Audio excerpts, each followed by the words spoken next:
చెప్పుకుంటూ వచ్చేదండి. ప్రాబ్లం లేదు అంతే కోపంతో ఉంటారండి వీళ్ళు అప్పుడే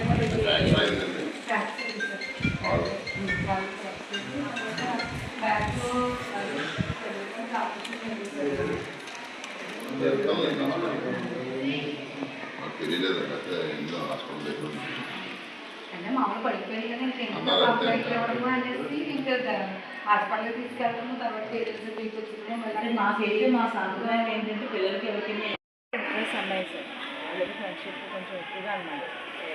దాని మీద ఏంటంటే ఫస్ట్ దగ్గరికి వస్తాయి కదా మనం జాగ్రత్తగా చదువుకోవాలి ఇంటి మనుషులు అవన్నీ పెట్టుకోవద్దు అని చెప్పేసి ఇంటర్మీడియట్లో అక్కడ నేను హెచ్చరించింది. కానీ ఇలా మన దగ్గర రావద్దాం కదా ఇలా అంటారు కోపంతో ఇక్కడంతా టీచర్స్ భోజనాలు పెట్టిస్తున్నాను అన్నమాట.